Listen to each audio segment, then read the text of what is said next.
What is happening, everybody? Thanks for coming by one of my model breakdowns.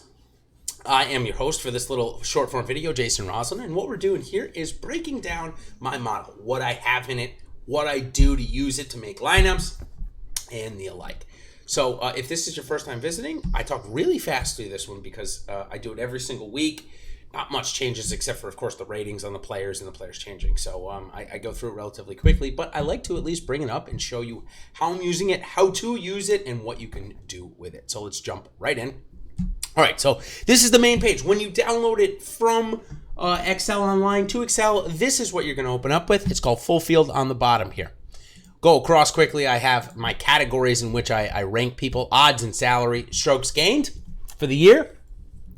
The top correlated stats for this week, the 2020 approach proximity, recent form, course history, followed by DraftKings points and field rank. So that's important there because sometimes the weeks are high scoring. For example, Justin Thomas, 111 points last week, but came in 8th. Most weeks, 111 points would get him into the top 5 of scoring, but not last week at the RBC Heritage. So I wanted to bring that up.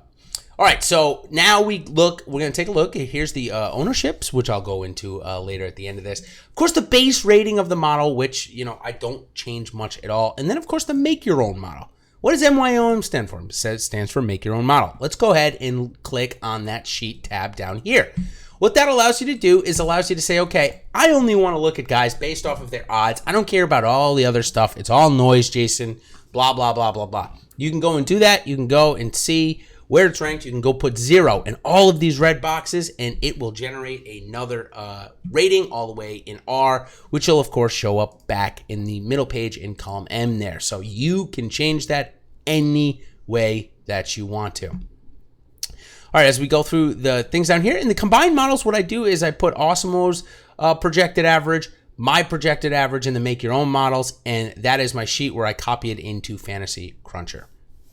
Okay, this next one is the weekly cheat sheet where I have, the weekly cheat sheet I haven't updated. I apologize. We're going to hide that. Okay, strokes gained, database, and screener. This one, very good. I put down all of the person's strokes gained for, considerable amount of time. I mean, all the way back to the waste management of last year. Not this year, last year.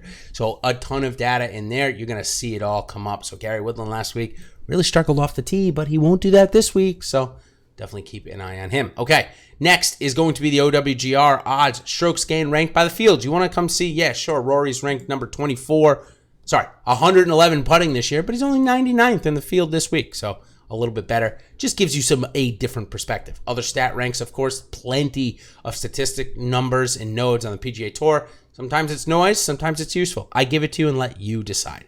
Okay, approach proximities, I put last 2 years in there. Then, of course, recent form. I go back 10 tournaments. It's obviously not 10 weeks right now.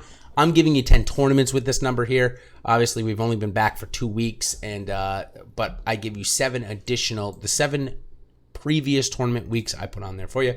Course history, 2015 till now. That's what I think matters. Most of the field, it looks like less than a third of the field competed in 2015. So that just goes to show you, why I don't go back even further on here. As each year after that, it's gone up.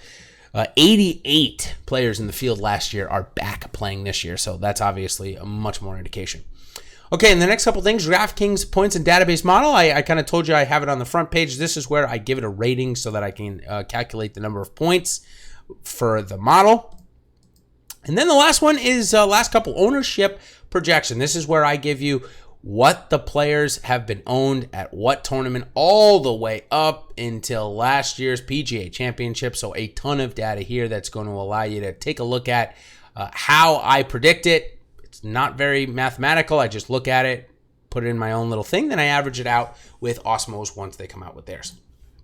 All right, last couple of things. I then break it into price categories for you. If you want to look at guys that are priced right near them and what their ownership is, this is a perfect tool for it. So hopefully you've gleaned something out of this. And always before I do, what I do is I look at the ownership. I give you the top projected guys for the week, the top 5 or 10. Let's hope my computer decides not to freeze here while I'm doing this. That would be Not great. Okay, Justin Thomas, John Rahm, Victor Hovland, Justin Rose, Dustin Johnson, Rory McIlroy, Abe Answer, Bryson DeChambeau, Sungjae Im, and Joaquin Niemann with Tony Finau are your top 10 projected ownership for the week. Now let's look at the models and just quickly see who the models are ranking at the top this week. We've got, no surprise, we're going to get Rory McIlroy first. Looks like Bryson DeChambeau number 2, JT 3, with Joel Damon, the top guy under 8,000 this week for your base rating model. And for your make your own model, these are guys looking at guys priced below 8,000. Who's it going to be? I'm going to guess it's probably, it's Joaquin Niemann. No surprise there with Victor Hovland and Scottie Scheffler not too far behind him. So thank you guys for coming and joining me on my quick little model breakdown. Each week, so I'll put in a little something extra this week because of the time that I had to do it, where I thought we weren't even going to have PGA Tour event this week. Maybe just what I call my base information in there. But of course, if you want to learn more about this or have questions about my model, I am free anytime. Shoot me a message on at DFS Golf for 23. When I say free anytime, it just means don't feel free to message me. I may not get back to you right away, but I try and do my best to get back to everybody that has some good questions. And no question is a bad question. So till tonight with Jazz Raz and I at 8:30. Thank you guys all for joining, and we'll see you on the other side. Cheers.